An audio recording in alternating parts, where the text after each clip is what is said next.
セントラルディビジョン同士の対戦、イースタンカンファレンスの中での両チームは下位に相当しますが、ペイサーズとキャバリアーズ。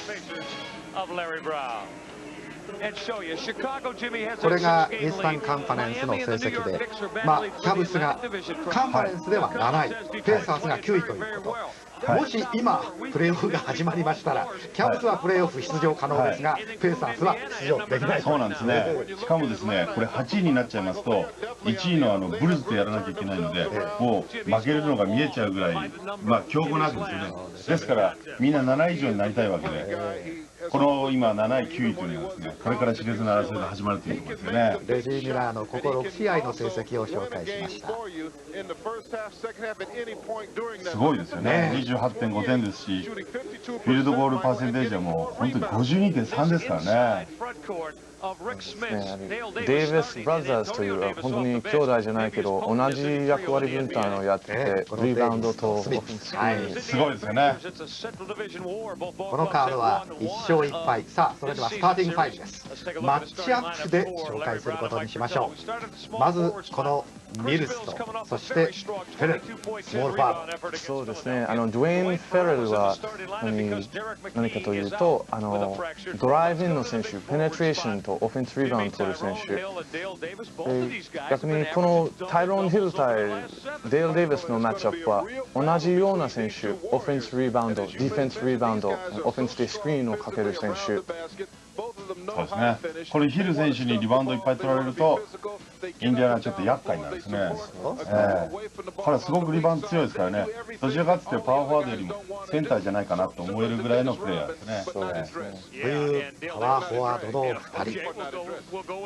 シュート数少ないですけど、これだけパーセンテージ高いとちょっと脅威ですよね。60%、57%。はい。そしてセンターです。ウエストとスミス。そうですね、シーズン前にウエストはパテロヘッドコーチに約束しました。今年ファウルトラブルをしないということで、今日はスミスのオフェンスムーブにファウルトラブルは怖いんじゃないですか。そうですね。ここもまた面白いですね。ミラーのシュートをどれだけ彼が抑えれるかですよね。そうですね。簡単にノーマークで打たせるような状況がどんどん出てきちゃうとですね、ミラーはどんどんシュート入れてきますからね。そうですね。フィールズはディフェンスの専門ですから、これは面白いマッチアップと思います。しかしミラー、倉木さんどうでしょうか。オールスターに外されて、はい、悔しいでしょうね。とても悔しいと思いますね。今日はその鬱憤を晴らすかもわかりません。そしてこのポイントがどの2人。そうですね、ベストは何かディフェンスは弱点と言われてるけど、今日は彼のチャレンジで NBA のトップレベルのブランドにマッチアップします。面白いですよね。振られなければいいんですよね。ペイサーズのホームアリーナ、マーケットスクエアアリーナ、今日も1万6000余りの観衆です。タイロン・ヒル。昨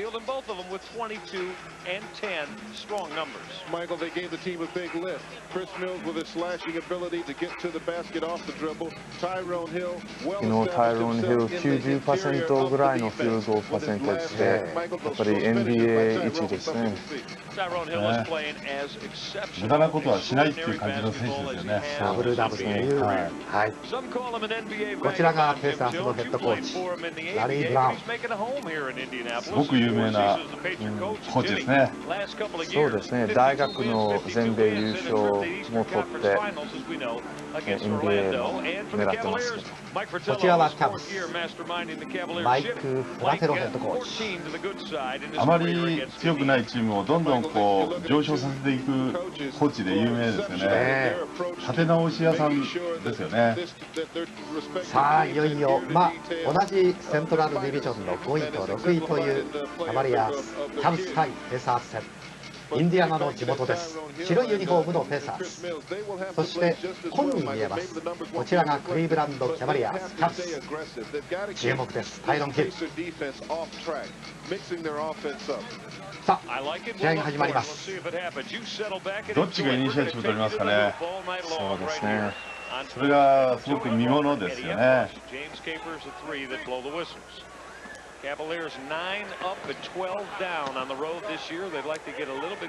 まず両チームともにその強力ディフェンスを持つという。そうですね。まあ特にキャブスそうですかね。両方とももう100点未満にするのは本当に得意なチームですから、まあコントロールもそうですし、ディフェンスも素晴らしいですよね。何しろディフェンス力はこの紺のユニフォームのキャブスは 29NBA の中でナンバーワン。失点が一番少ないんですね。まずスミッツから入りました。ここはまあ先ほどジョンが言ってましたけども、ファウルトラブル起きなきゃいいなっていうポジションですから、あそこやっぱりついてきますよね。いいスナッ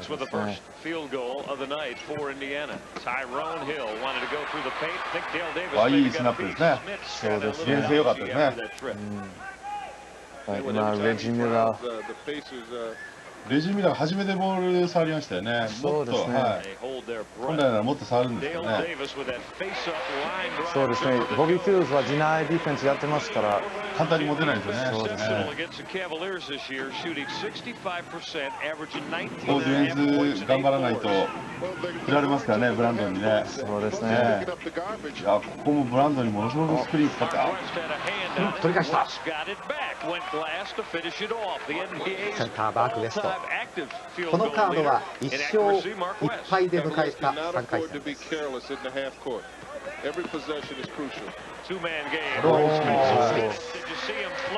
ですね。簡単に見えますけど、ディフェンス3人いましたからね。そうですね。ステップがすごく難しいですよね。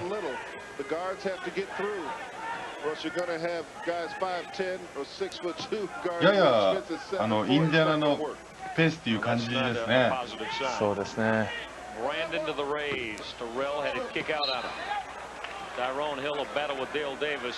クリーブランドは今インサイドにボールを入れようとしてますけど、なかなか入れないんですね。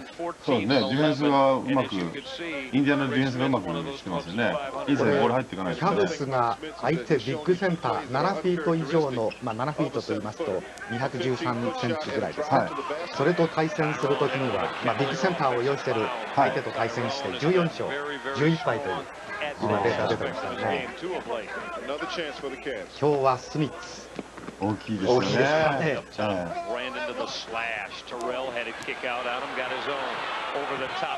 この辺もやはりスミッツの大きさっていうのは微妙に左右してるのかもしれないですね。そうですね。ブランドンはぐらいのシュートうまいんですけどね。さあスミッツジムキ様、これ今日もう3本決めましたね。いや本当にいい出だしですね。そうですね。そのターンアラウンドジャンプシュートが入ったらスミッツを止められないんですね。止められないですよね。もう高さのミスマッチですもんね。リ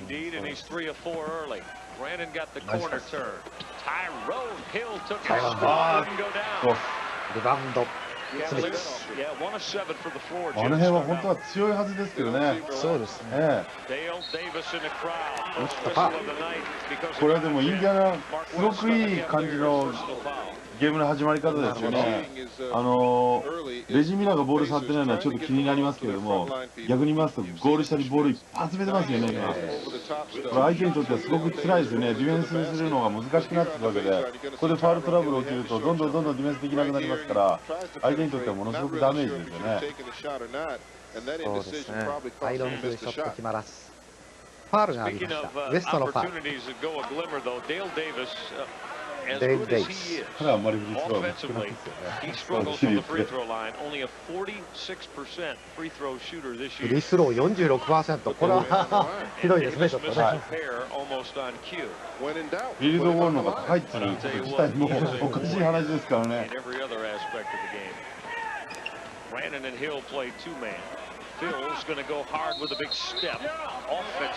ンスファウルですね。14番のフィルズ。右手で相手を抑えてるんですね。そうですね。そうですね。スミッツの顎に肘が入った感じですよね。大事に大事に沈むっていう感じもなきにしもあらずですよね。ものすごくナーバスになってる感じですよね、オフェンスに対して。そうですね。やってきましたね。珍しいクリーブランドのチームはこんなにターンオーバーするのは、そうですよね。めったにないですよね。35番のダニー・フェリーが出てきました。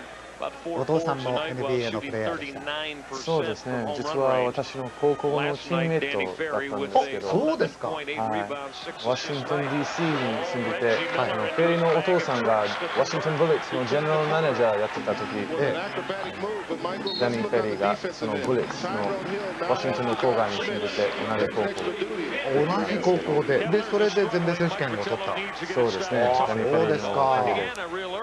大学時代もすごく有名でしたからね。デューク大学で。昨日の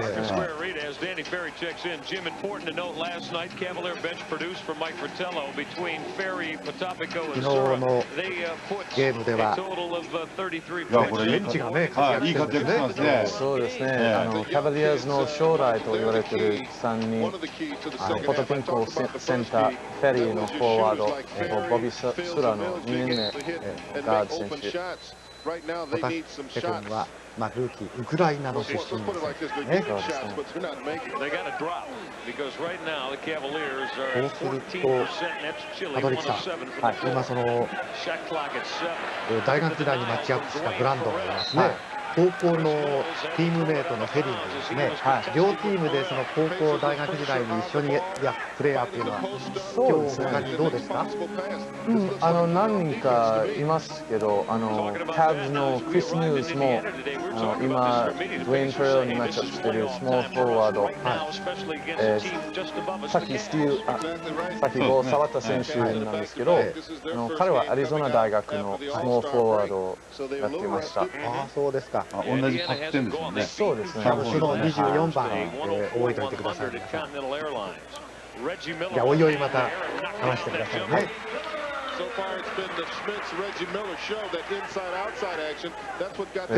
なかなかすごくいいですね。逆にこれだけダメなキャブスを見るのもちょっと久しぶりですね。チームの輪みたいなのをものすごく大事にするコーチですから、こんなに大崩れするってことめったないんですよね。それが出だしでこれだけターンオーバーをして、これだけシュートミスをしてっていうのは、本当に珍しいんじゃないですかね。ポイントガード、ブランドンがリバウンド取ってますね。これはフェリーのスリーポイント。セックシュート。そうですね。綺麗ですよね。そうですね。彼はセックシューターであんまりドリブルはしないけど、キャッチ&シュートの形で。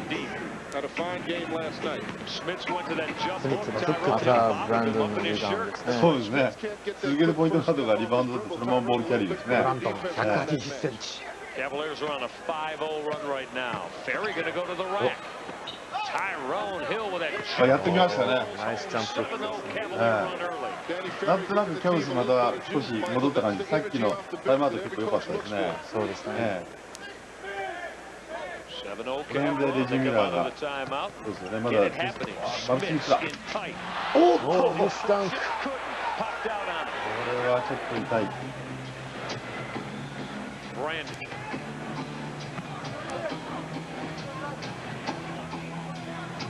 こういうシュートセレクトっていうんですか、いつでも誰でもシュート打てるんですけど、いいシュート、チームのタイミングで打とうというのが、この両チームの一番歌い文句だと思うんですね。グッドシュートセレクトって言うと、本社言うと思うんですけどね。逆にディフェンスに疲らせるオフェンス、何回もスクリーンをかけて、よくパスを回ってオフェンスをやっています。ディフェンスを疲れさせるっていう今、表現だったんですけどね、いっぱいやらされるっていうのが、私たちはずっとディフェンスさせられてるなっていう感じを作る、イニシアチブを取るっていうんですよね。でしかもスクリーンをいっぱいするとですね、精神的にも肉体的にも嫌になっちゃうんですよ。で相手のイライラしてくるのを待ってるっていう感じですね。フラストレーションをいっぱい与えるということなんですけどね。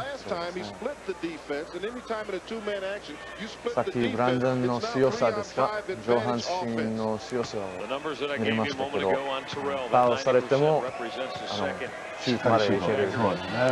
まあ身長はさほどありませんよね。そうですね。小柄180センチ。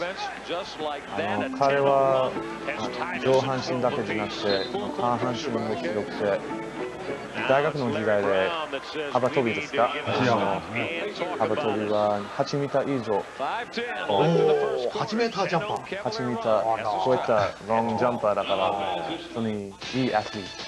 日本選手権で陸上で出てきてもおかしくないですね。出られますね。という12対12。タイムアウト。ただでは転ばないと思いますけど、やっぱりしっかり1回のタイムアウトですぐ主張してくるんですね。今度はペーサーズがタイムアウトを取って同点。第1クォーターは残り5分。これは難しい。難しいですよね。ナイスディフェンスですね。そうですね。ナイスダブルチーム。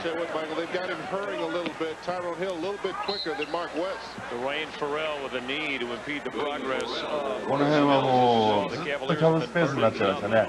先ほどのタイムアウト明けからもう本当にいいタイミングになったんですね。そうですね。ちょっとウェストとフェリーの交代してから良くなりましたよね。なるほど。センターを変えてきました。8番のエディ・ジョンソンが入ってきます。15年目。ベテラン選手ですね。オフに膝の手術をして12月に復帰してきたばかりです。できましたね。彼もフリーでああやって打たせればものすごく入っちゃうんですよね。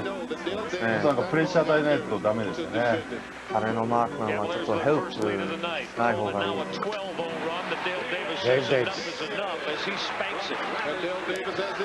14対14、同点。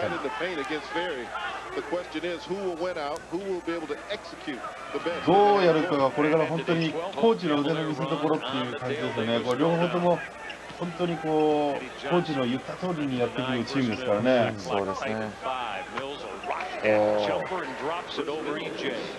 どちらかというと個人のパフォーマンスを殺してでもですね、チームのためにこうしなさいっていうのを守らせるようなチームですよね。ですからもうコーチがどういうふうにこれから展開していくかっていうのは本当に楽しみですね。そうですね。どうですか、倉井さん、まあキャブスの場合にはね、スタープレーヤーっていうのはいないですよね。いないですよね。ですけども NBA 一応誇るディフェンスを持ってるわけですし、またその競り強いですね精神力をもこう育てていくコーチですよね。地味だけれどもディフェンス力を前面に押し立てて、強力チームを、作り上げていこうというキャブス。安定してますよね。ですから大負けもしないですし大勝ちもしないですね。必ず接戦ですけどもちょっと勝ってるっていうそういう感じのゲームをしますね。またディフェンスのスナップいいですよね。タイミングですね。でもキャブスのディフェンスがすごく光ってるんじゃないですかね。レジー・ミラーが点数取れてないんですよね。ボールすらねあんまり触ってないんですよ。4点差がつきました。レジー・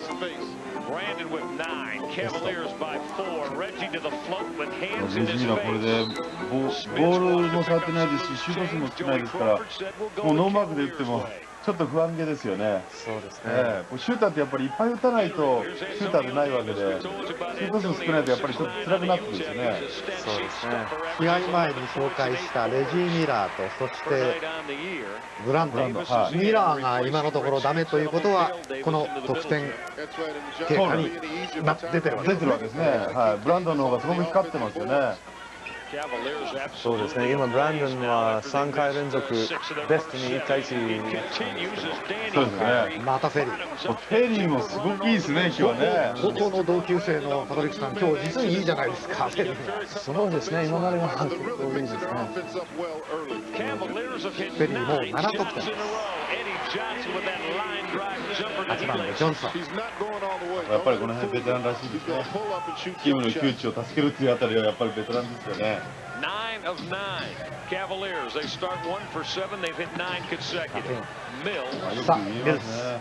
The shot clock at 7. Bobby Mills. CAVALIERS first misfire in their last 10 field goal attempts. They hit 9 in a row.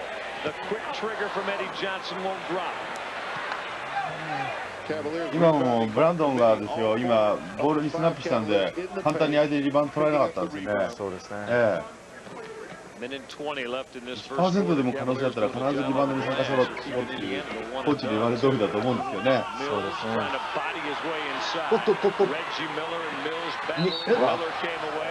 これ足引っ掛けましたね。ミラーを怒っています。足を引っ掛けたのはミルス。逆にナイスファウルになっちゃいましたね。そうですね。今ファウルしなかったら速攻になってましたからね。そうですね。2対1のファストブレーキになったんでしょう。これでレジミラー。はい。これで速攻阻止しましたからね。キーマンバーツーラがね、そうですね。さあ、話題のルーキー出てきましたよ。タペンコ、ツーラ、ウクライナ出身。2メーター8センチ。オールスターの時もダンコンテスト出てますからね。そうですね。彼身長の割に手がすごく長いですよね。そうですね。ミラー来ましたよ。スリーポイント。やっと来ましたね。これ入るとちょっと厄介になってきますよ。第1クォーターは残り1分を切りました。シューター入れると落ち着きますからね。点数取らないと落ち着かないんですよ。どんどんダメになって不安感募ってきちゃうんで。ブランドスリー。や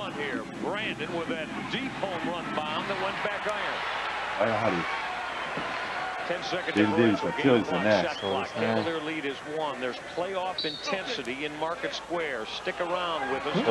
ョンソンのプッシュオフからなんですけど、ポストアップの時に相手の手を押しちゃったというそうですね。エディ・ジョンソン。ちょっと分からなかったですよね。そうですね。テレビの画面上では。今年 NBA の審判はその点でちょっと厳しくなったんですね。オフェンスのポストアップするときの手の使い方。ブランドンとベスト。3秒で打ってきた。オープンシュート。見事なショット。ワイドオープンですよね。そうですね。ブランドン今日は11得点。ノーマークだ。あまり得意じゃないところのシュートでしょうがないですね。第1クォーター終了しました。当たったダニー・フェリー。はい。気分いいでしょうね。しかもアウェーですからね。ブランドンのシュート。そうですね。ですよね。手上がらないですよね、あれ。という第1クォーターはキャブス24点、ペイサーズ21点、キャブス3点のリードで、さあこれからセカンドクォーターです。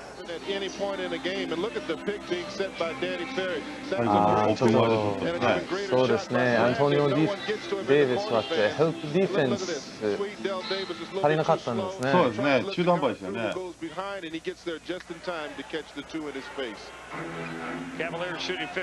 さあこれが第1クォーターの成績です。シュートパーセンテージ高いですね。58と50ですもんね。クリーブランドが 58%、一方のインディアナ 50%。これはやっぱりブランドンを抑えないとですね、どんどんこうつけ込まれていっちゃう感じになりますね。キャブスの24点のうち半分近く11点取ってるわけですからね。そうですね。ブランドンもこのミスマッチ、レストのミスマッチを感じてるんじゃないですか。見た目はミスマッチじゃないんですけどね。ミスマッチですよね。速さも高さもきますからね。それにプラスパワーがきますからね。そうですね。今年平均ペーサーズに対して29点ですね。自信あるんですね。好きな相手っていうことですよね。ブランドンのスティールですね。ディフェンスが変化したんで相手戸惑いましたよね今。そうですね。このはやっぱり戦術とか戦略という部分になってきますよね。コーチのもう考えた通りですよね。さあ当たっているフェリー。うわー来た。また。ちょっとミスしてないんじゃないですか。4分の4じゃないですかひょっとして。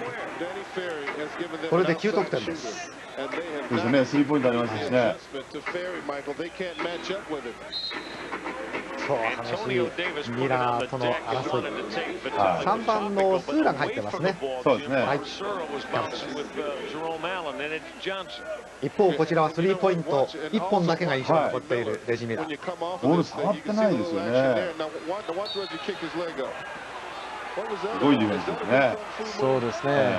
ミラーがハーフコートで蹴られた時から怒ってて相手に文句言ってますけど、今スーラとちょっと喧嘩が続けてますね。しょうがないですよね。いいポジションで持たれたらもう終わりですからね。そうですね。そういえばミラーはあれ11月のゲームだったんですかね、ロケッツ戦だったと思うんですが、レフェリーに暴言入って1万ドル罰金取られましたね。そうですね。今年から高級取りになったんで、あんまり関係ないんじゃないですか。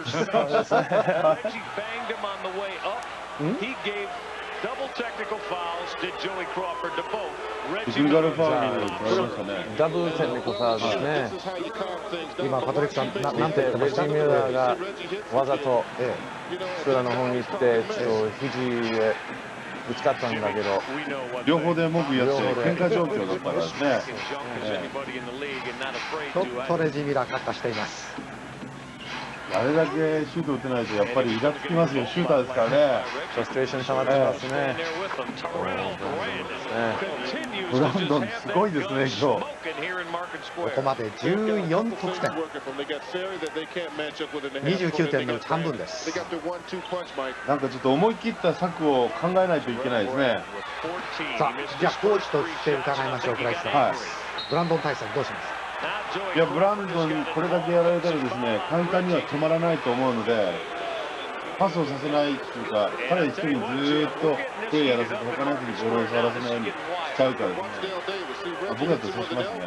これだけ入れられてたら簡単には止まらないですから、他の選手に取られないようにしますね。そうですね。さっきペイサーズがポイントガードを変えたんだけど、今ジェローム・アレンがブランドンにつけてる。はい、53番ですね、ペーサーズ。はい。まあ多分あんまり効果ないんで、他の選手に取られないと思いますね。そのうち落ちるのを祈ってですね。さっき映像でスローでもありましたが、この3番のボブ・スーラと、そしてレジミラ、ずいぶんスーラやられてましたよ。そうですね。いやでも、だんだん文句言うぐらいの選手じゃないと NBA では生き残っていけないんじゃないですかね。強気でいかないと。そうですね。スーラが分かって自信を見せないといけない。そうですね。まだ2年目です。フロリダステート時代には大活躍だったんでしょ。はい、そうですね。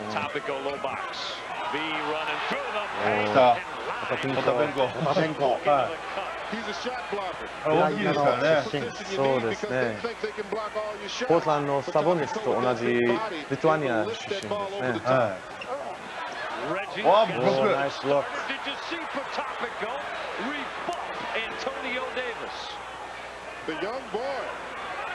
スーラ。お返し。はい。やられっぱしじゃないですね。でもクリームランドなんか火がつきそうですよ。タイムアウトですね。そうですね。これタイムアウト取らないと火がついちゃうんですよね。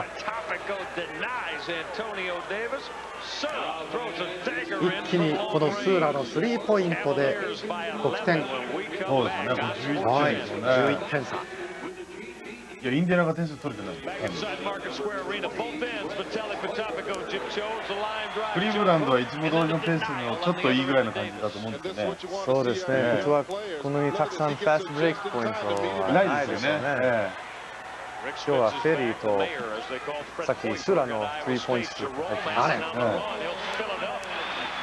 久々の得点です。ペーサーズ得点できなかったというのはやはりキャブスのディフェンスは良かったですね。特にゲームの一番最初の突破ラインですね。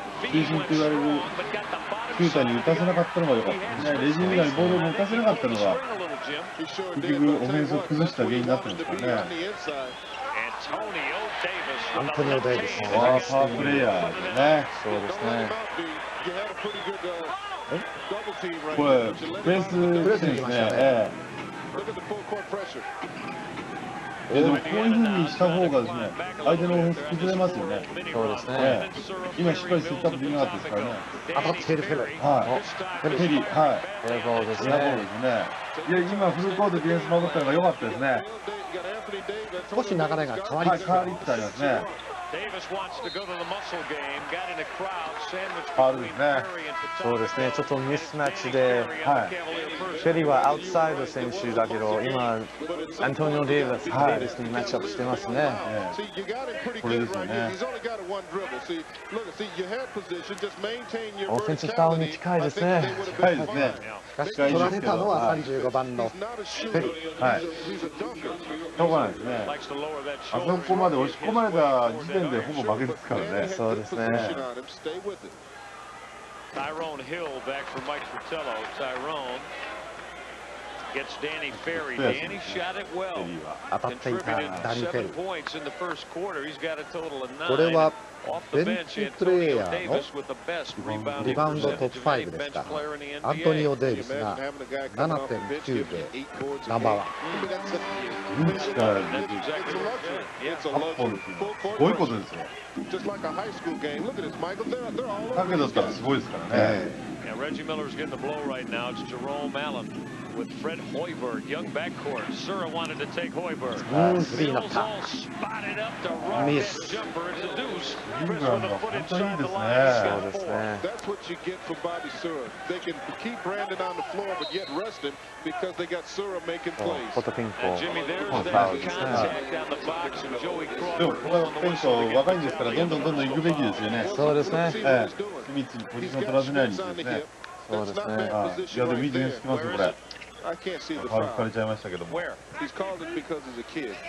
クリーブランドのチームファウルは3個目で Looks す。 like normal NBA contact on the box to me.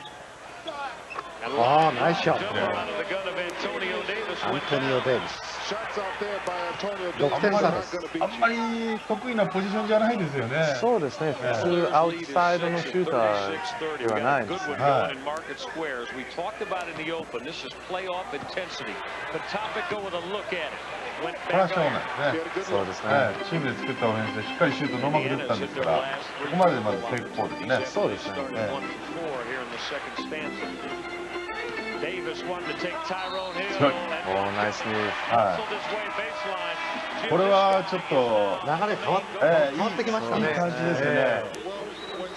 タイロン・ヒルはああいうディフェンス得意なはずなんですよね。ああ、そうですね。えちょうどヒルが Davis has been the man. デッドフロントのポジションに入ってたところで、そうなんですよね。ベースライン側のバウンスパスが入った。 Now it's kind of hard to get パスも受ける方も両方ともタイミングぴったりでしたよね、今。そうですね。 because you got to be concerned about Antonio Davis. この辺で起点をいっぱい作られると、 Yeah, they クリーブランドディフェンス厄介になってますアントねニ。オ・デイビス。 passer カウントワンスロー。 has got 7 quick ones in a flurry. 今クリーブランドは2人のパワーフォワードが入ってますけど、センターはいないんです。いないですよね。ポトピンコとヒルではい引っ張ってます。 36-32.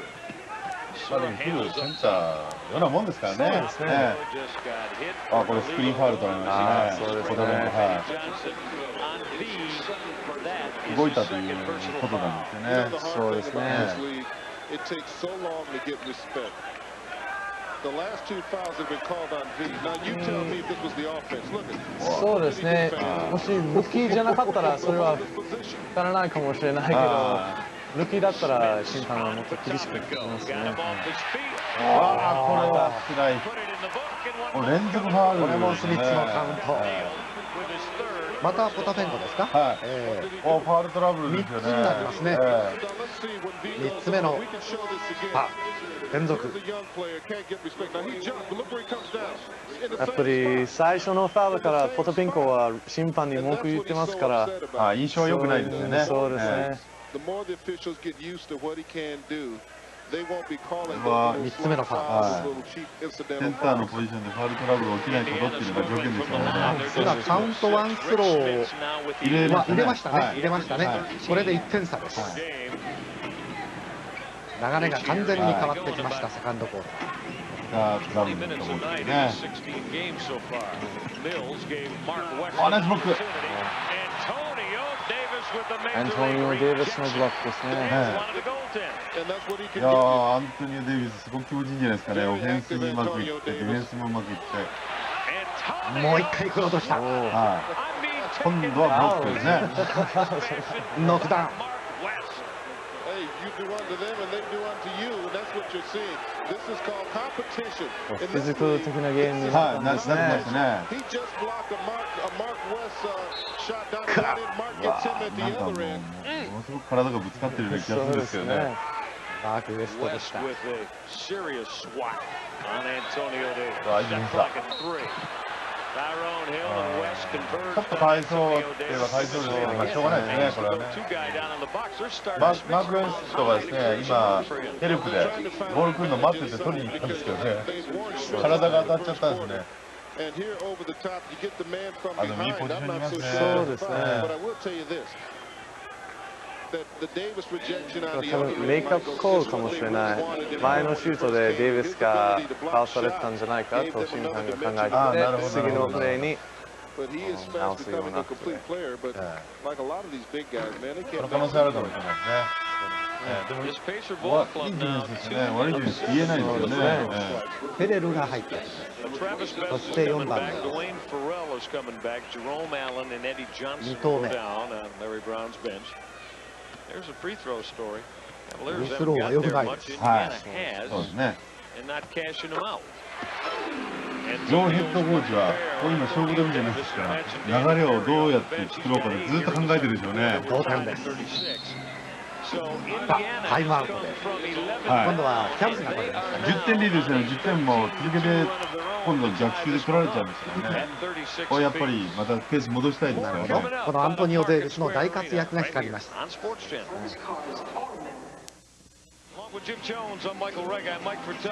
ーですから、なおですね、最後の第4クォーターで接戦したくないんで、先にイニシアチブ取って点数離して第4クォーター入りたいと思ってるはずなんですよね、ヒルさんは。そうですね。しかし、倉石さんね、はい、今シーズンこの両チーム1勝1敗なんですが、はい、1月4日クリーブランドでやってペーサーズが勝ち、はい、1月の7日、インディアナポリスでやって95対90、今度はキャブスがアウェーが勝ってるんです、両方とも。まあでも結構これ今佳境に入ってきてますから、大事な試合になってきますから、そうはいかないと思いますよ、今度は。はい、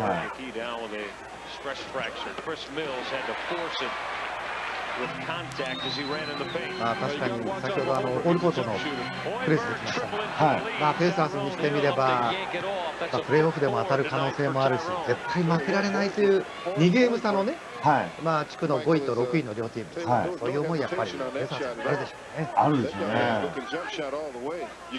それにスミッツが帰ってきたのありますから、いない時といる時と一緒だっていうわけにはいかないですからね、もう絶対にチーム力上がってるんですから、彼らに意地もありますよね。このセン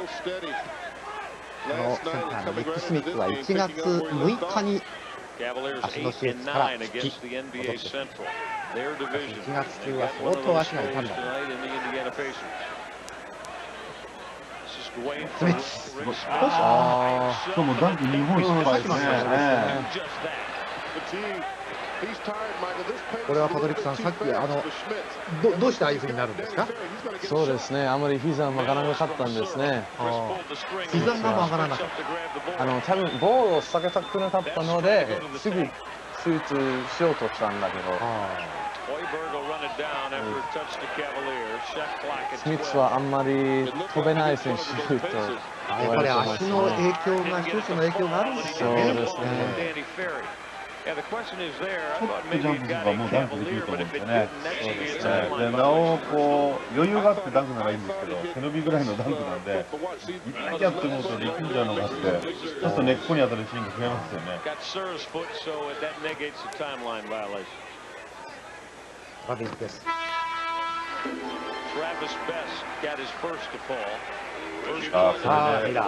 これで気分一新してですね、入ってきたわけですから、これで活躍しないといけないですね。そうですね。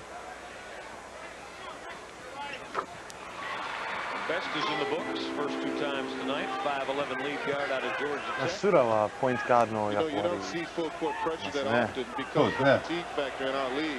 ドリブルを絶対止めちゃいけないと思うんですが、ポイントガードは。これ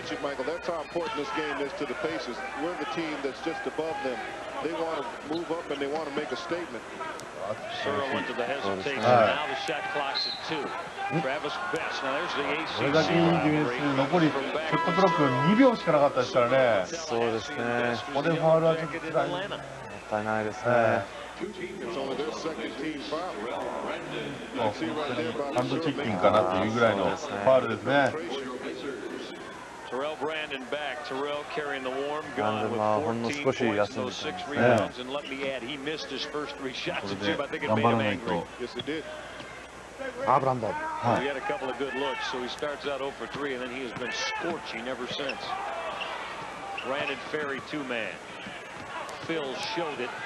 ナイスシュートだ。あれだけ我慢して我慢してシュートを選んでですね、まあそれとディフェンスすごく嫌になりますよね。そうですね。ボールのなんか後追いみたいになってますよね。また同点。見応えありますよね。そんなに派手なプレーは一個もないですけども、コーチにしてはもう本当にしてやったりって感じのばっかりですよね。そうですね。ターンオーバー。そうですね。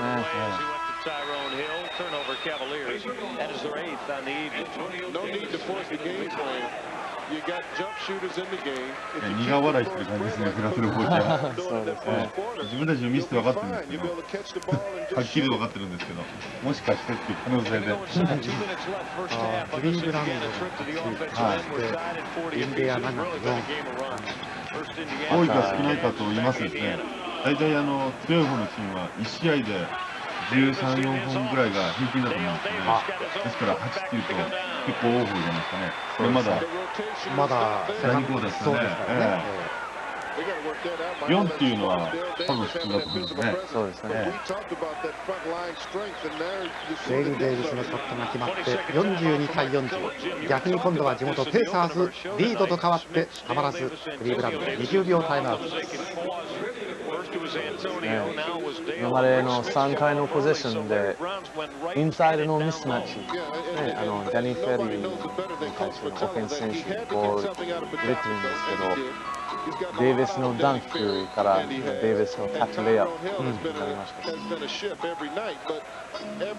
ここをちょっと変えないと辛いですよね。そうですね。何か新しいディフェンスローテーションかダブルチームするかな、今から。でそれ両方考えないとね。だからローテーション早くするとマッチアップする人間が変わりますからね。ですからそのミスマッチを使えなくなります。それをきっかけとしてダブルチームするのもいいですよね。そうするとローテーションディフェンスに必ずなりますからね。そうですね。今のまんま普通にノーマルでマッチアップしてると必ず疲れますよね。そうですね。まあそれともう一個はオフェンスがうまくいってないですから、なんか違うオフェンスをするのかセットアップの仕方を変えるとかですね。そうですね。よ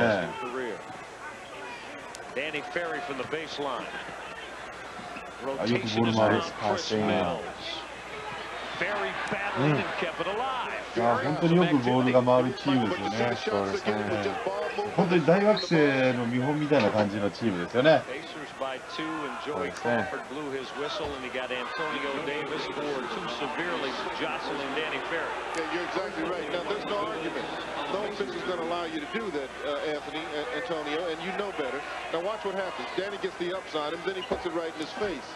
やってますね。はい。逆にこれペリーはですね、ディフェンスはちょっとなんかもしれないですけど、今度はオフェンスでは逆に相手ミスマッチですよね。外のディフェンスできないですからね。そうですね。アウトサイドなんですね。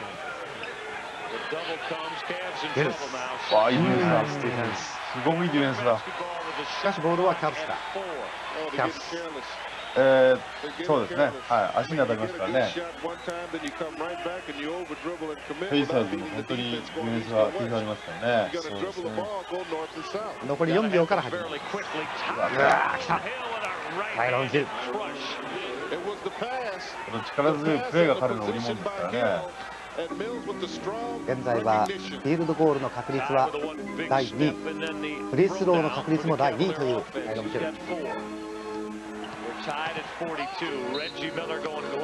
どうも、試合が始まる前も言いましたが、倉石さん、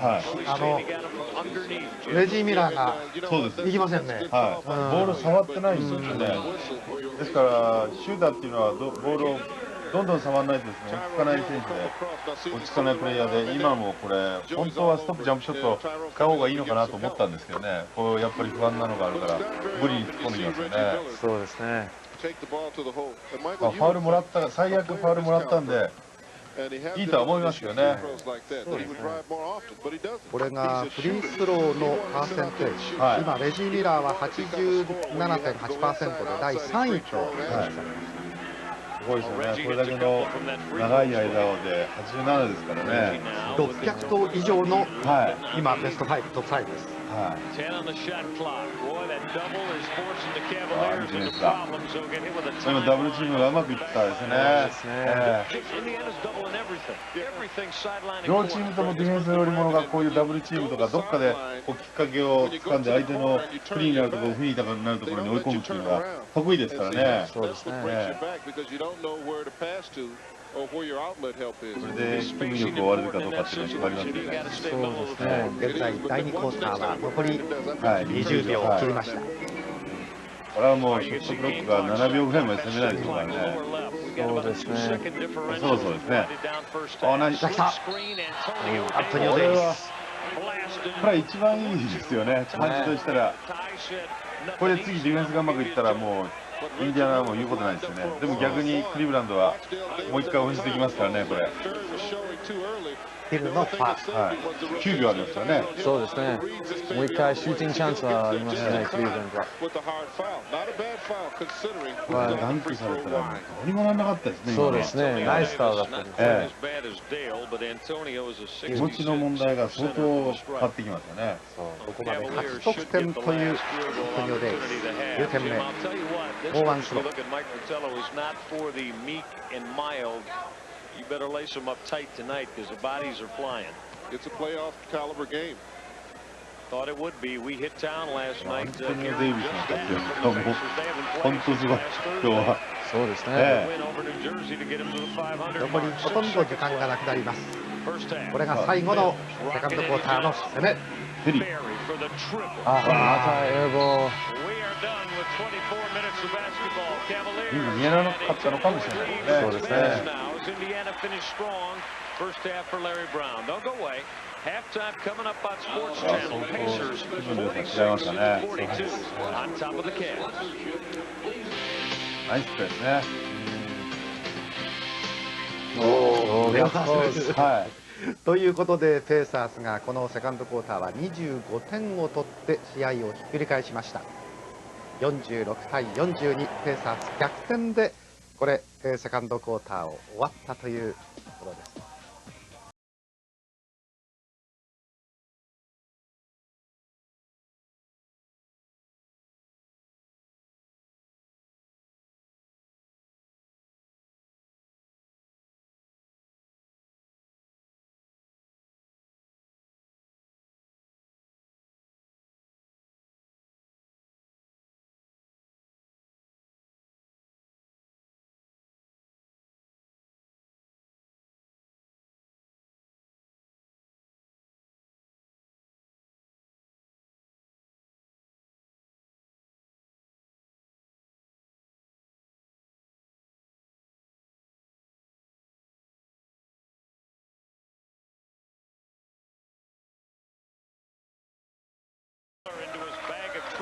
このミラーがね、どう活躍するかというのが今日の試合の大きなポイントだったわけです。そうですね。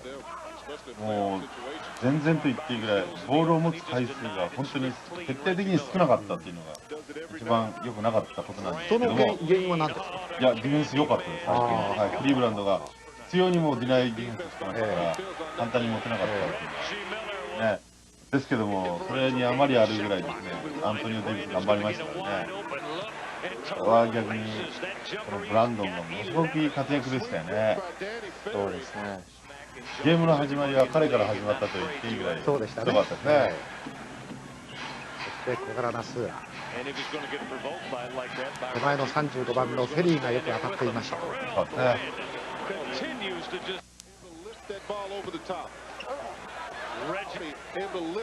ナイスブロックですね。相当高いですよね。この辺はもう本当にクリーブランド一色だった感じだったんですけどね。この時に10点離れたんですね。そうですよね。スーラーのスリー。このパワープレーでガラッと変わりましたよね。この辺りからペーサーズの大活躍、連続ポイントがありました、アントニオ・デイビス。これもそう。あ、これはダメだったんですか。でもこれナイスプレーだったんですね。そうですね。相手の反則を呼びました。これで効いてくるんですね。フェリーのディフェンスが一番辛いんですね。今度はデール・デイビス。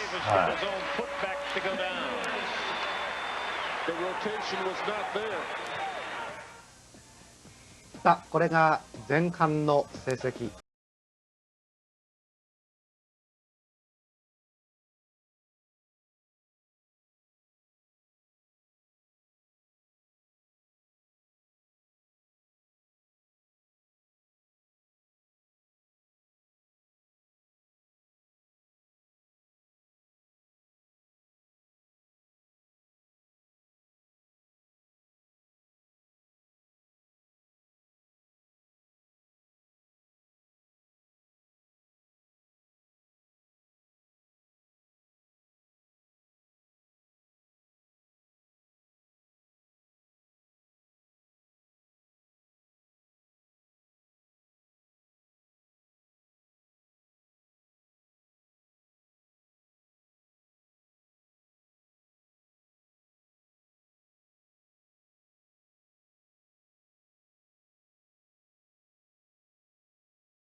Their inspirational leader, Terrell Brandon, to it. Brandon with 14 points, and it was after he missed his first 3 shots of the night that he caught fire. Brandon had 11 of them in the first quarter. Danny Ferry's come off the bench with 9.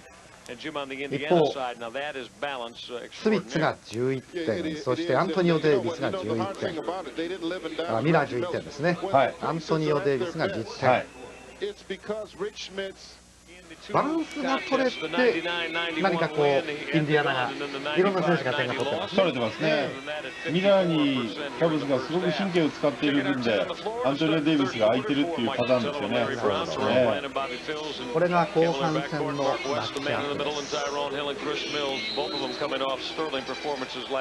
さあ、第3クォーター、4点差、ペーサーズリード。第1クォーターからは逆転して、これからの第3クォーターです。キャブスがまたいいスタートダッシュを見せてほしいんですけどね。ナイスシュ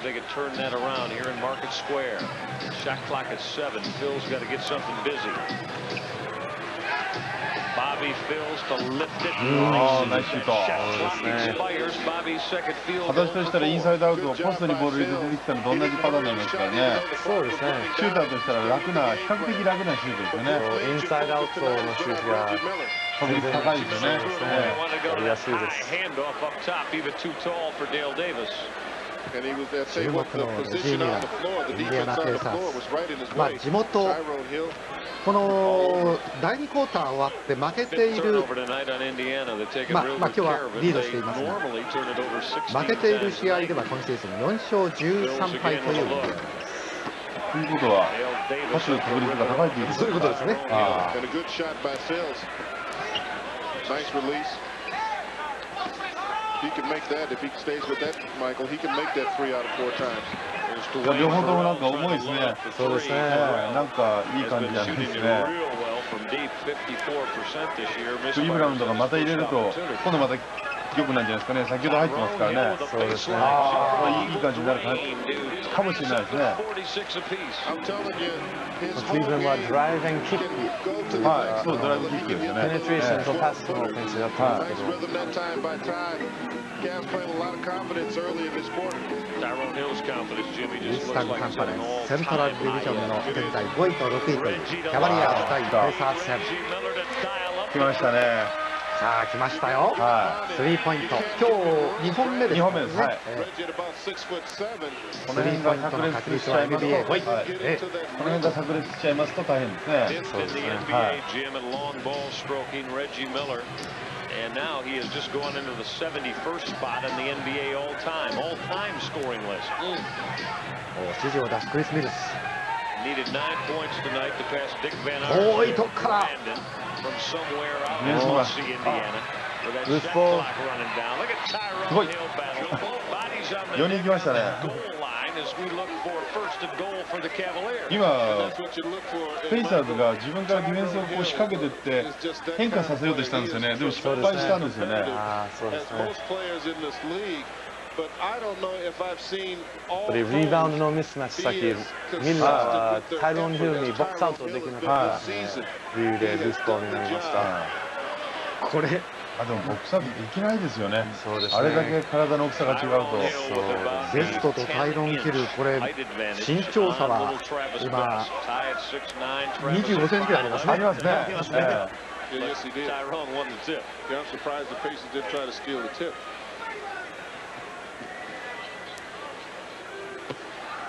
Cavaliers with a little run here early before the Reggie Miller うまく three. Bobby Fills with an open look at it. ちょっと Won't cash it out. 今あれですよね。しっかりした自分たちのパターンオフェンスでしたよね。そうですね。Indiana by three at 49-46. Now, you see how close Bobby Fills is on Miller? He's not giving him any room to make that そしてスミッツ。 Rick Smith with a wheel baseline. 戻ってきましたね。 That short そう jumper. ですスミね。ッツがローポストでターンアラウンド。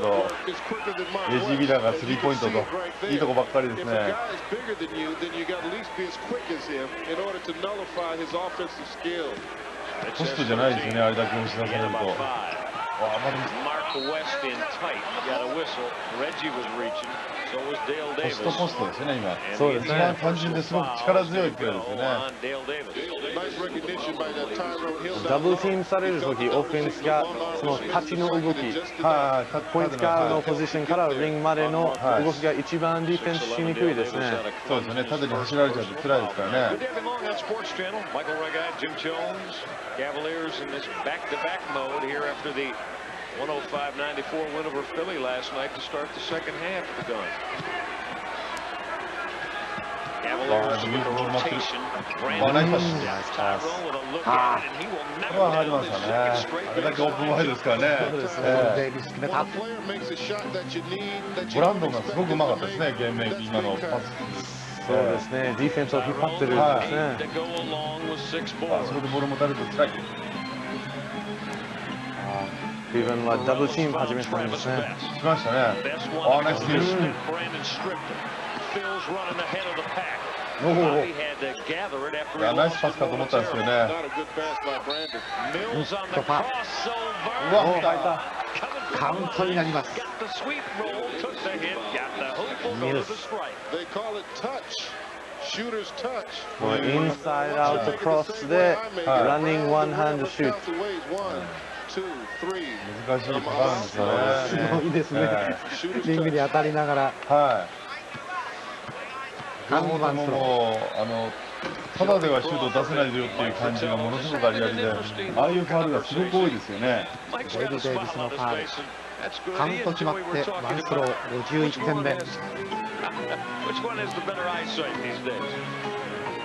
ミラーをマークするのは Cavaliers ボビ have ー・フィ tied ッ it ツ。 at 51 apiece as Chris Mills finishes off that three-point trip. He's got 9. Miller ducking through things.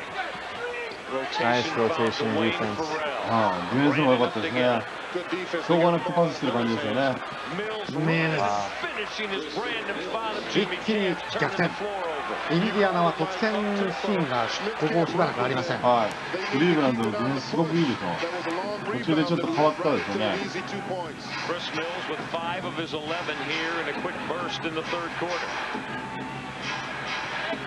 入った。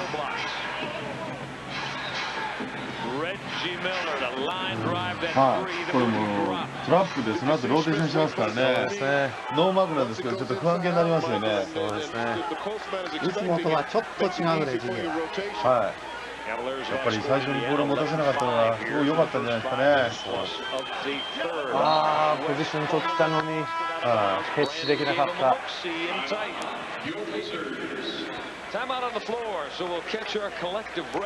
インディアナタイムアウト。ラリー・ブラウンのところで何をしますかね。そうですね。これまずトラップディフェンスに対するオフェンスをまず言わないといかないんですよね。ちょっとおかしいですもんね。後手後手に回ってるんで。あとディフェンスも悪いですよね。特にトランジション悪いですよね。そうですね。なるほど。現在53対51。クリーブランド再逆転。ファーストブレイクによる得点がそうですね。8-0ですもんね。だからトランジションがすごく悪いんですよね。切り替え、オフェンスからディフェンスへの切り替えが非常に悪いというですね。24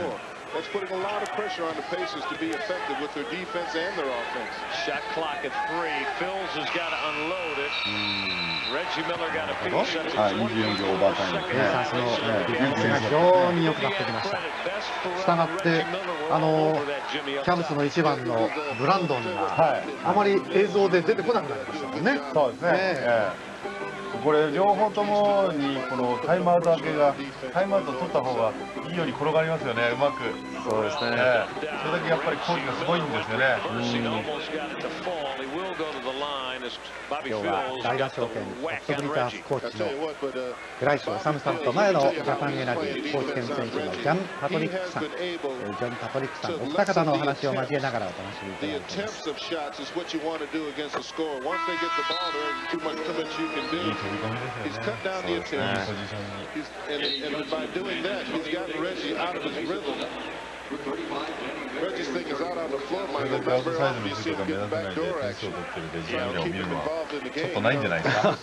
そうですね。これ15点ですよね。アウトサイドのシュートはほとんど目立ったりするスリーポイント2本だけですもんね。そうですね。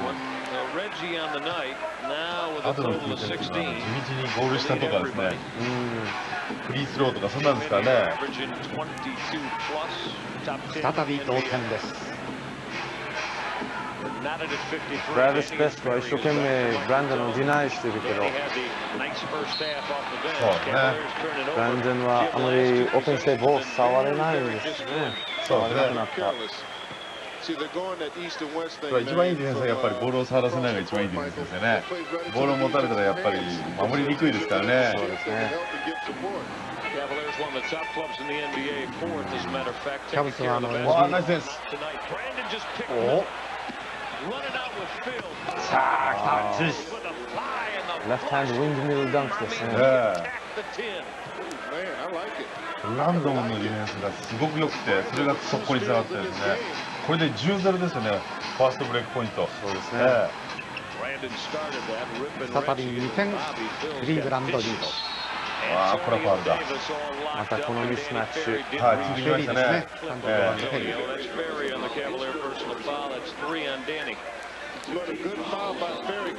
れ先ほどのシーンですね。ルクアウェイパスからい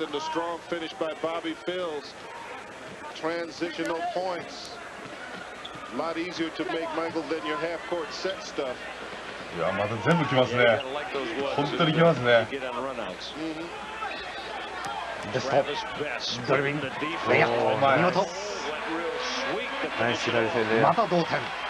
小林さん面白いですね。面白いですよね。プレーは全て地味ですけどね。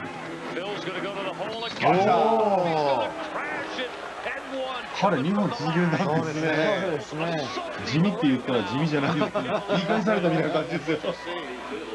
しかしこのフィルズの昨シーズンだったですかね、1試合ブレイザーズ戦で43点取ったんですから、その相当なやっぱり力は、得点力はありますよね。ジョンソンのファールを呼んでのカウントワンスロー。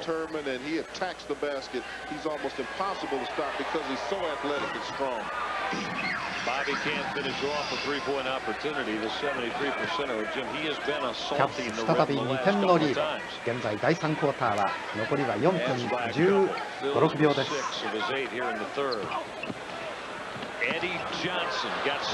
苦しいですよね。そうですね。またファーストブレイクチャンス。ああ、久々です。これで 12-0 ですか。12-0 ね、ファーストブレイクが。オフェンスの終わり方がね、悪いんですよね。自分たちの思った通りのオフェンスやってないんで、それが全部ミスショットで。スクリーンファウルですか。いや、スクリーンファウルですね。そうですね。ジョンソンのファウルになったんですね。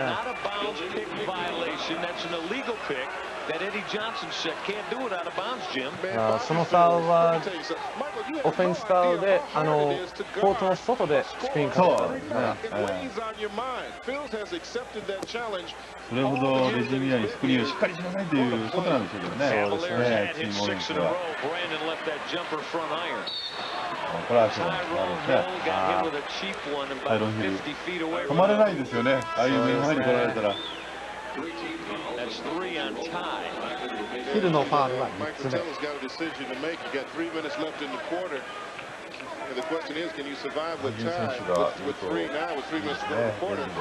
But this is what I'm talking about. You bust your butt on one end to try to score, you don't get it, and then they come down in transition and make the easy layup. ちょうど横から見たらそんなでもないと思ったんですけど、バランス崩してね。おお、セリの上にデイビス。2メーター11センチ。Coach Vitello very upset, telling Ferry, you have got to be there. That's the second time that they've ran a slip play off Ferry and scored. Rotation must come. この辺第3クォーターで競ってくる。両ヘッドコーチとしても大変です。リバウンド。フェリーのファウルじゃないですか。そうですね。オーブザバックから。ボ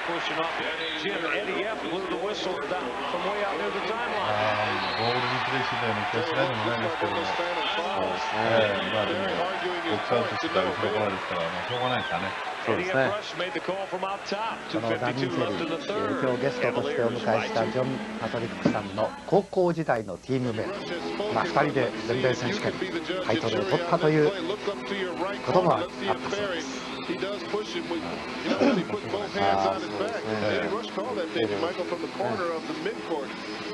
本人はでもしたあれはないですよね。彼は審判のポジションが悪かったという文句を言いました。リバウンドの数、そしてフェイント内の得点をご紹介しました。クリーブランド前半フェイント内の点数少なかったんですね。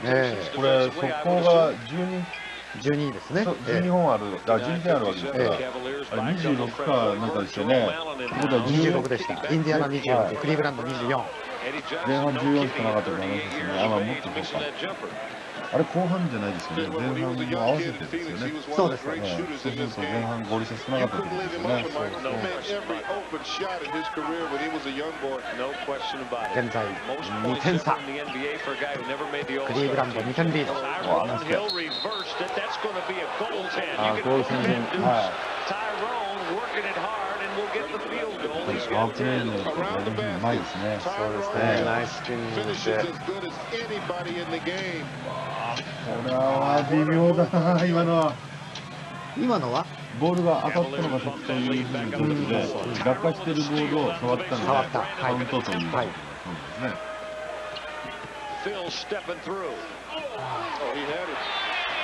20番のホイバーグが入ってきました。そして53番はジェロム・アレン。雰囲気を変えようということじゃないですかね。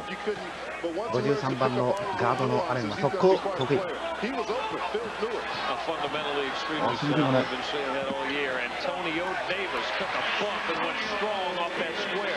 すごいですね。デイビス、ファウルをもらいに行ってるシュートですね。Antonio Davis pulls Indiana back within 2. これ Antonio は now ミ with スマッチで 12. すね。フィルズ対ホイブル。 Bill's feeling double. Topico lowered his shoulder. Mills with a step. Chris Mills will float and finish. I tell you what, Cavaliers are in a groove. Their offense is no problem tonight. Mills with 9 of his 15 here in the third quarter. He's 7 of 10 from the floor tonight. Picking up right where he left off in the gun last night. Hoiberg. Brandon got a piece of it. 7 seconds on the 確か Indiana に shot こうやって見てると、両方のディフェンスってのは相当なもんですね。いい練習なんですよね。And Dale Davis is going to get a blow. まず1個するのにも神経使う感じですね。 Great job by Bobby Fields for the time he was in. He did it on both ends of the floor. Shot clock at 2. 残り1秒で打ってきた。Brandon up to grab his 9th あと rebound. 残り30秒でまたもう一回ペイサーズはボールもらえますね。もらえますね。24秒ですからね。And he's got time to get Oh, it. I mean- Fourth job. Don't こ force れ it. は痛い。 Sura threw it away. You can't force it. 時間使うんじゃないですか。そうですね。ええワンショット。あ、使いますね。 I know it's difficult, but you have 時 to 間いっ raise ぱい the 使って intensity level so that you're さあ prepared 誰に to シュート do を打 what て you るか have です to ね。 do. まだいきません。 Game clock, shot clock. You see them both. Absolutely synced up. Indiana can use it all. さあ、 Jerome Allen. 自分で打ってきた。 Rays. あーっとちょっとあんまり悪い方じゃなかった And that is going to do it. 第3クォーター終了で Three す。 quarters of basketball in the books. またキャブスが逆転 Outscored 4 Indiana 点差リードで第 21 3 to クォーター終 13 了。 in that third quarter. And the Cavaliers take over そうですね。195センチのフィルズが左ウィンドミルダンク。迫力ありますよね。そうですね。ということで2クォーターまではペーサーズ、そして3クォーター終わってキャブスリードで第3クォーター終了です。 Back inside Market Square Arena, the guy they call Boomer was さ a あ costume これが here 3 in クォータ Pacer ーまで colors, の showing you how to 両チ fly. ームの成績 Cavaliers です。 flew real high on the イン attack. ディアナが Third 落ちて quarter, ますよ Jim, ね。 58%. I told you, they shot 50% 第 against 3クォーター Indiana. の一番下の Both games 数 this 字 year. ですけど、 They're trying to take 第 over 3クォーターのフィールドゴーパーセンテージ、クリーブランドは 67%。はい、 Jumper from Eddie Johnson didn't drop to start the すごい fourth. ですね。 Donnie イン Marshall ディアナの making 方 his は first 落ちてきま appearance した。 tonight. Top the Topico さあいよい Marshall, よ Tyrell Hillbop, 最終クォーターに入ってきま And す。 Coach Patella going again with the young kids in the second half. ノーマークだ。 Brandon running baseline. Terrell could not triple. Fred Hoiberg to pick it off. 桜井さん、はい。ゲームを分ける試合の分かれ目はどの辺、今4点差ですから全く分かんないですよね。わかんないですね。どちらが我慢強くプレーを続けられるかっていうのが出てくるんじゃないですかね。これ離れないですから、ずっと離れないような気がするんですよ。ですからディフェンスすごく重視してますから、オフェンスを持った通りできないんで、それでフラストレーション溜まってくると思うんですよね。最後に勝ちたいっていう練習出てきますから、それをどれだけ我慢できたかっていうのが。 Marshall on the run. またミスだ。またミスだ。かっこいいシーンがあると思った途端に。そうなんですよね。そういう我慢できなくなってミスを起こしたチームが負けるような気がしますよ With ね。 the results of these young kids. 来たタイラー・ヒル。 Punch it with some emphasis. こういうだからイージー Jim, シュートになるのをもう Brandon 確 and 実 Hill に running sweetly. Thank 決 you. めていくことが重要で、このミスを起こした方のチームが負けるような気がしますね。そうですね。え65対59。 That's all. 4点差で最終クォーターに入って現在6点差。あとこういうミスがだから結構勝敗を左右するようになるんじゃないですかね。スーラもう一回スーラ Sura going to lower the shoulder. わあ、 Brandon いいシュートだ。 tripling. ラントが入り Antonio ます。 Davis to pull it チー off. ムとしては抜群のシュートタイミングでしたね。そうですね。え今まで2回連続ペイサーズはシュートまでいけなかったけど、ああ、これファウルだ。引っ張りましたね、ペンホ。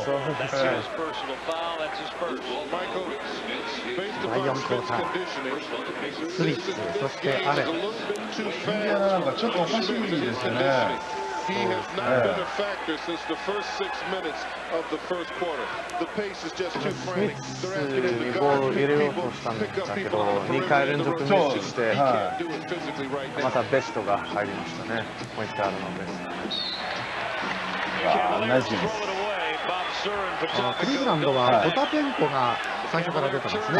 そしてスーラ。はい、今スーラダブルチーム来られてミスなんですね。そして33番のドニー・マーシャルがいます。オフェンスよりディフェンスが光りますから、もうこれ。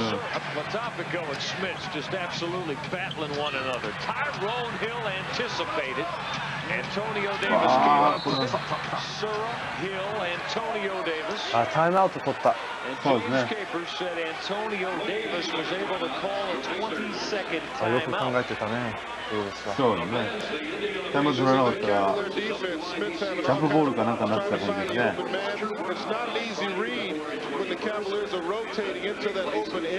うですよね。そうですね。この取り合ってる時にタイムアウトの子。自分がボールをまだ保持してる最中にいましたからね。そうですね。10秒タイムアウトですね。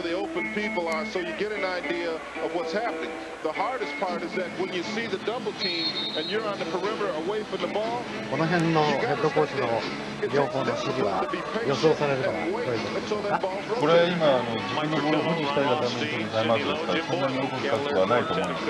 今のだからこの残り時間に合わせたこれのセットオフェンスのことを言ってるんですね。まだタイムアウト両方持ってますけどね。そんなバカな。ルーズボールファウル。そんなバカな。一番やっちゃいけないことをしてるんですよね。今一番手前のディフェンスプレーヤーに引っ掛けちゃいましたからね。これそうですよね。これは明らかにファウルだな。この先ほどからのこのミスが結構大きく試合を分けるべきがしてならないんですけどね。現在は6点差。またファウル。今度はスミッツ。インディアナの方が先にじれてきてですね、プレーが荒くなってきてますよね。雑ですし、荒いですし。そうですね。今、ブランドンがベースライン側でスクリーンをもらってる仕事をしてますね。そうですね。スーラがずっとボールを持ってるんですね。スミッツ。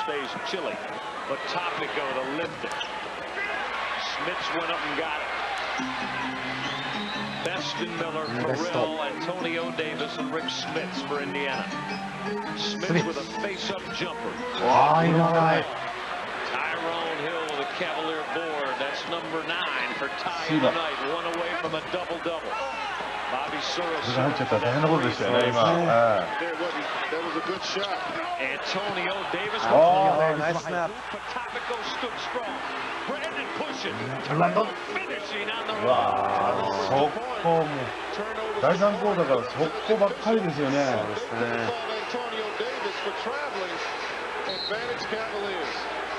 今度は本当にフィニッシャーマークですね。今日は本当クリーブランドのファーストブレイク、はい、すごいですね。はい。このきっかけはいいディフェンスっていうことに表されてるんですよね。あっという間に8点差に広がってました。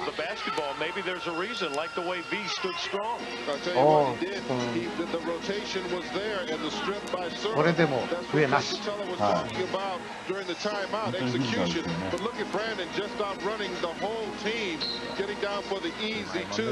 れは抑えられないですね。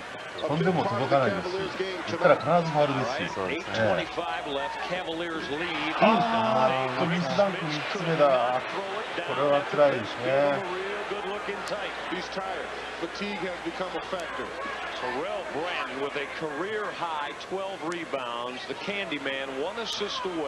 ディアナもう一回立て直してほしいですね。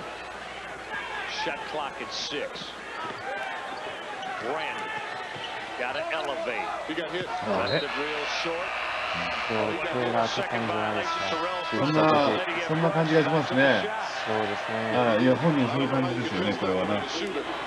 See, when he turns the corner, watch Best. Watch Best hit it right there. 肘に当たったんですね。 Terrell's going to get a blow right now as he and Mike まだ見 Fratello づらいんで talk すよ with the ね。 AF rush about ね that trip. 非常に見づらいんですよね。Smith wants it on the box against V. The double K. スミス Shot clock at ダブル 3. キングのゴミズが Smith's with that 難しいと。ナイスジャンプ。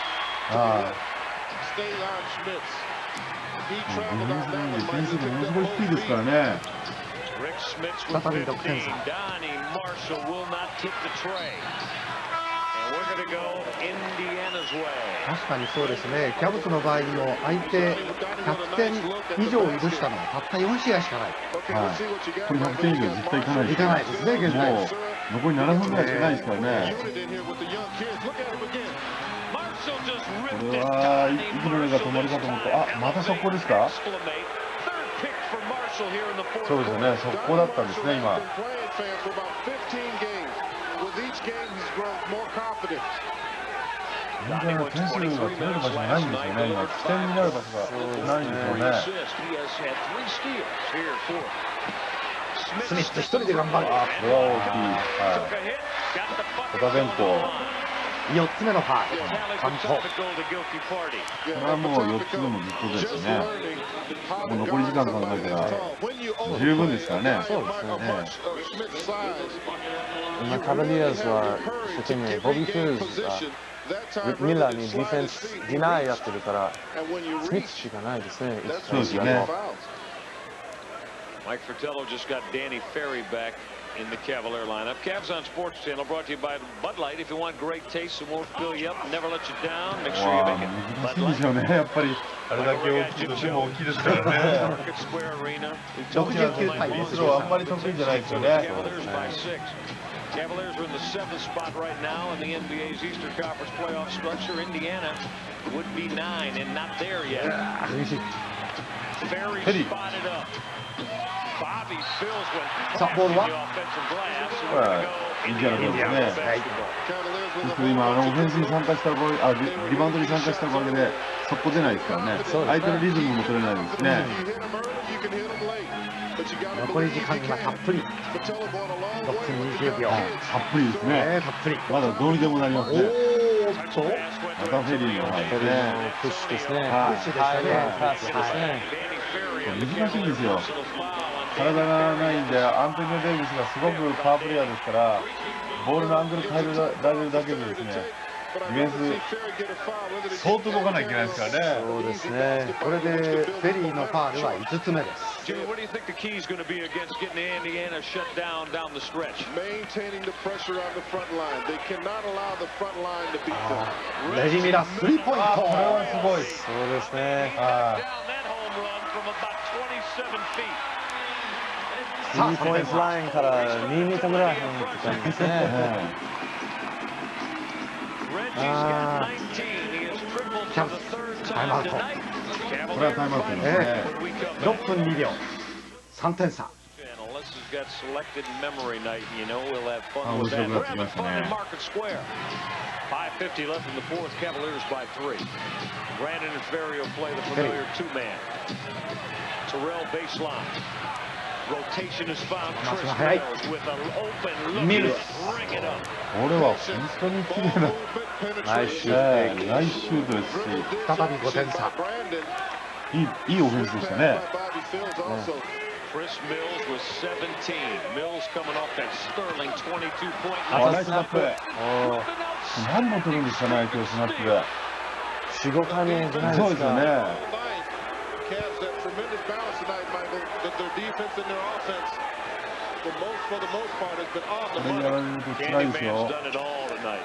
残り時間を考えますと。 Tyrone facing up.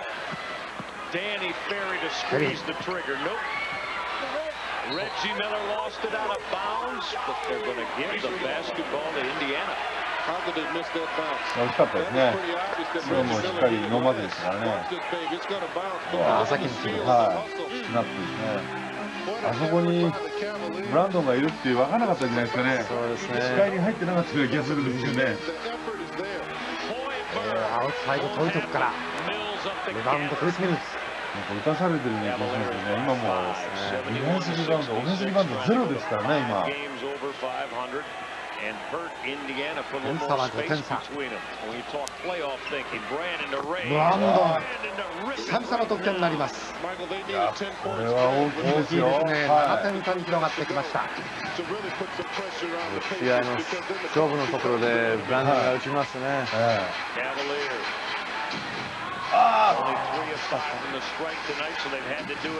思わずスリーポイントを決めたミラーです。もう一回ミラー、ノーマークになった。スリーポイント。これはさすがですね。今日4本目になりますね。さあ73対69。4ポイント差。も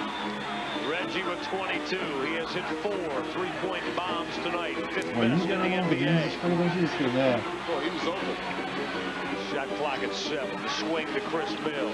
That fading baseline jumper. これファウルですよね。そうですね。ヒルのファウル。はい。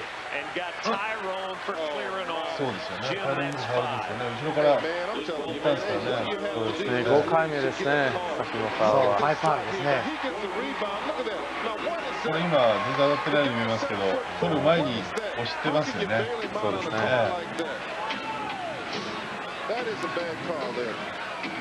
And that's 5 on Tyrone. 3:30 left. Indiana down just 4. これは大事な点だ。Hoiberg hard baseline. Hoiberg. Fred Hoiberg didn't get the roll. Tyrone Hill just pulled off his 10th board of the night. 攻めていいんですかね。僕はようわからないですけど。4 straight double doubles. Tyrone Hill. ナイスバランスですね。マッチアップしてる選手が相当大きいはずですよね。逆にミスマッチだと思うんですけど。これで再び6点差。クリーブランドリード。入らない。これはなんか先ほどからペーターズのショットが決まらないようになりました。すごく攻撃的にディフェンスするんですよ、クリーブランドが。そのディフェンスになんか翻弄されてるような感じなんですよね。ですからノーマークもなんか不安げにしてるってことなんですね。さあスミス、レジー・ミラー、ベスト。レジー・ミラーミスマッチ。使わないんですね。そうですね。セットするんですね、しっかり。ベスト。強いですね。そうですね。不安になるんですよね、ああいう感じになりますと。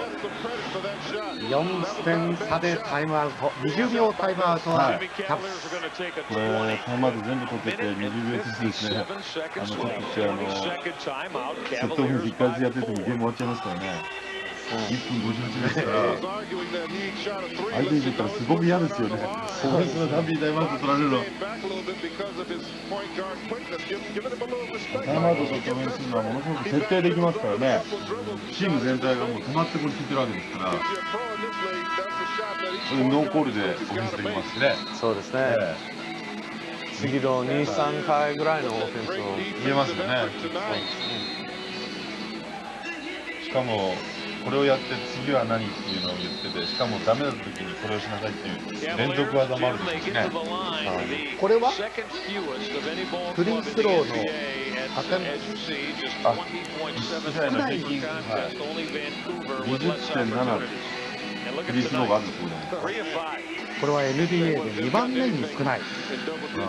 相手に与えているフリースローの数ですね。はい、少ない数です。さあ75対71。残り時間が1分52秒。しっかりオフェンス。難しい。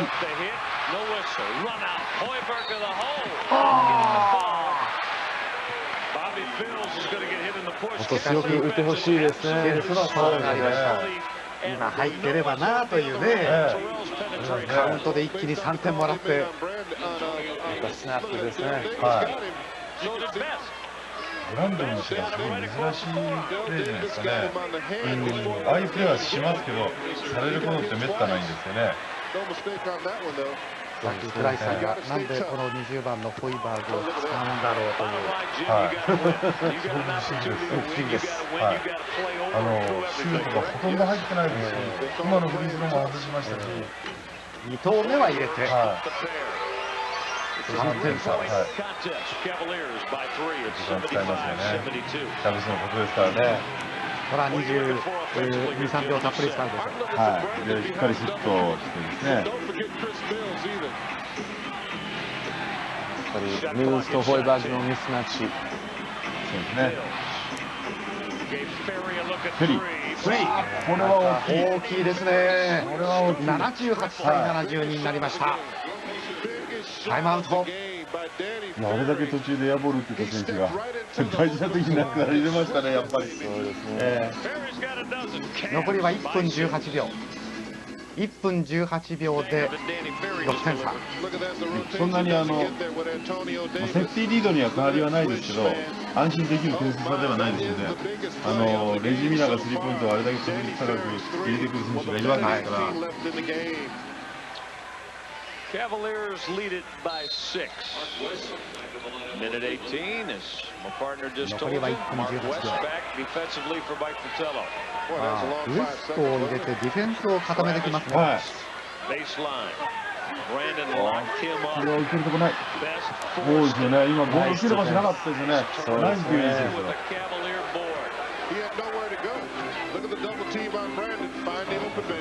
はい。いやプレスする以外ないですよね。早め早めに。秒数が経っていく。秒数経っていくのが。わ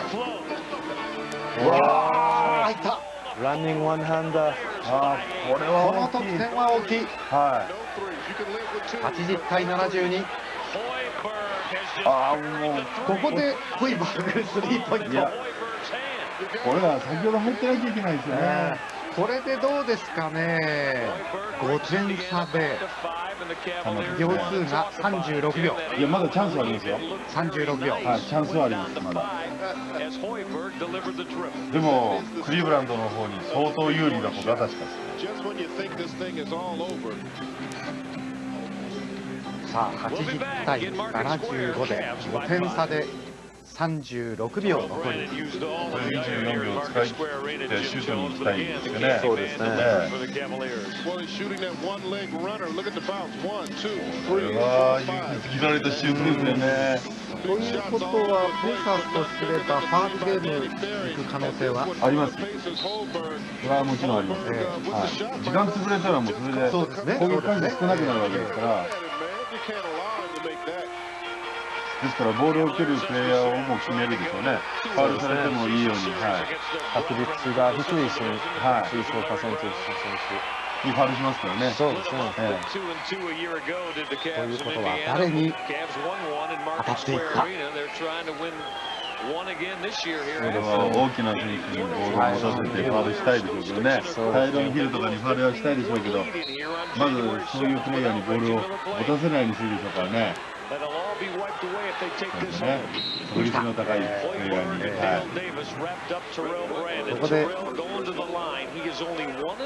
ランドンに当たっていってのブランドン。逆にクリーブランドはこれディフェンスのラインを高くしてですね、セットアップするところまでに時間をいっぱい使わせると、そうですね。時間終わりですよね。そうですね。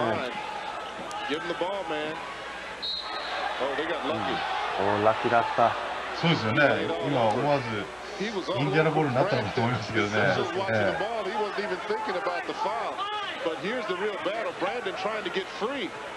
もう一回ブランドンですね。ここでブランドンが一番確率高いですからね。さあ、トゥースロー。That puts Indiana over the limit. Mark West is getting ready to check back in. Let me correct from what I spoke a moment ago. They have not given Terrell that 13th rebound, so his career high still stands. They got him at 12 rebounds on the night. 10アシスト。もう1個アシスト、トリプルダブルになりますね。41番のウエスト。これでもう完璧にディフェンス固めですね。そうですね。ディフェンスとリバウンド。はい。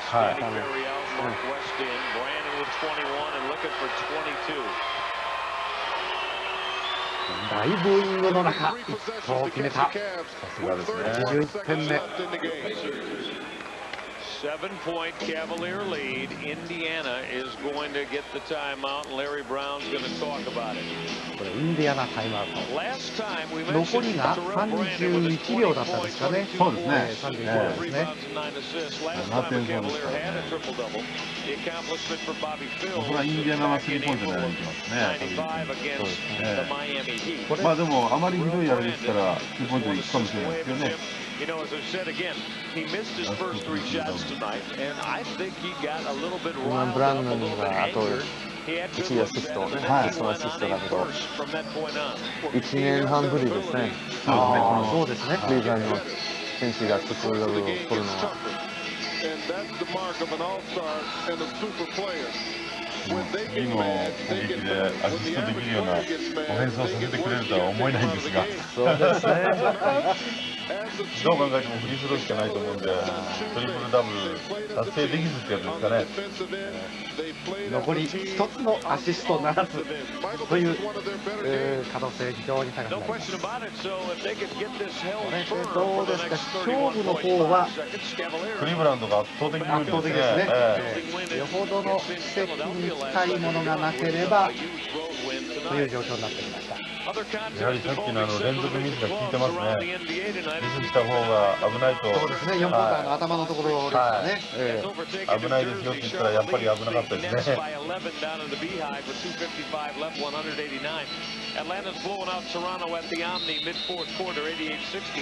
4点差で始まった最終クォーター。現在82対75、7ポイント差。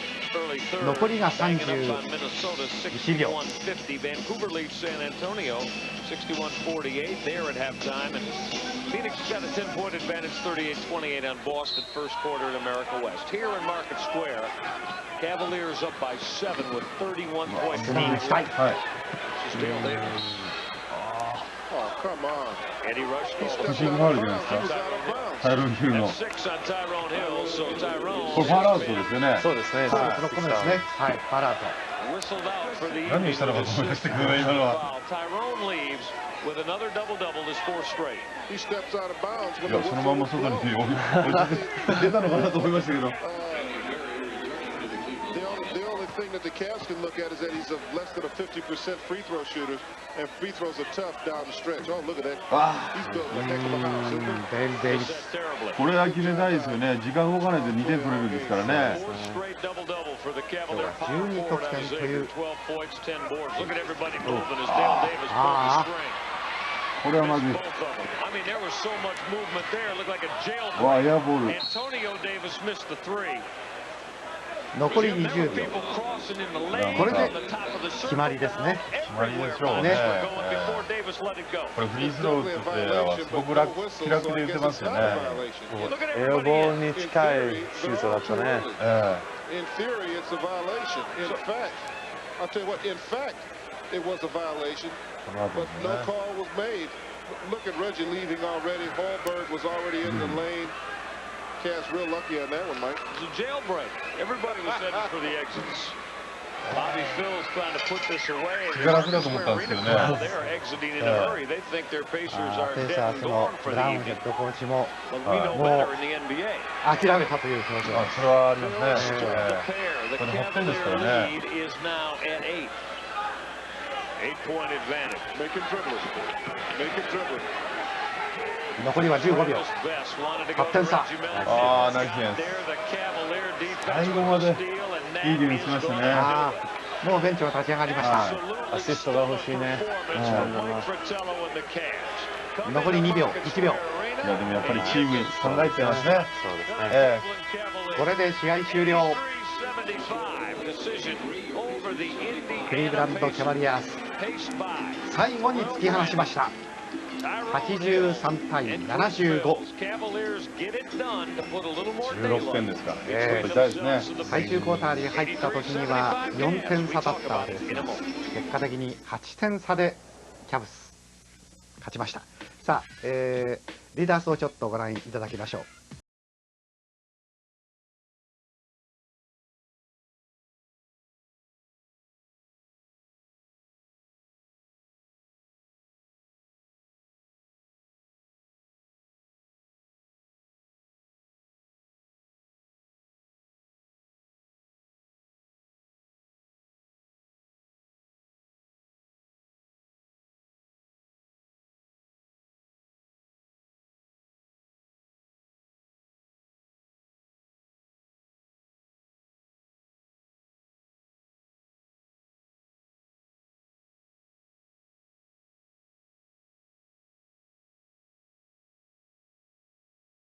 ヒーロー選手のインタビューを聞きましょう。 One of the things that we talked about before this game was their big front line with Schmitz and of course with the two Davises. What did you do differently in the second half? I mean, they scored 29 in the first half. They only get 10 in the second. Well, in the first half, we wasn't fronting them as much. In the second half, we just came out, you know, being more physical in the post and fronting them and, you know, trying to keep them from getting the ball in the post, and it kind of worked out pretty good. Tyrone, you talk about these runs. How much attention do you pay to playoff structure and where everybody is? I mean, Indiana tonight said, hey, this is a big one. We're going to look at this as we're below Cleveland in the standings. We need it. Is that something that motivates you even a little bit more, thinking about what April and May bring? Well, of course, because, you know, we got a tough March and tough February coming up. We got to go on the West Coast next week with L.A. and, you know, Phoenix, and you know, we just got to take one game at a time. And I think if everybody stay healthy and the way we've been playing, and you know, most important thing we starting to do now is play physical more on defense. Our defense is getting a lot better, and we playing 2 halves instead of 1 half, and that shows a lot. Ty, bottom line is the mood, the mentality of the ball club. You think it's upbeat right now as we approach the second half? I think it's very upbeat. You know, everybody had a good, you know, good All-Star break except Terrell. He needed a couple of days off. And いや面白いコメントでしたね。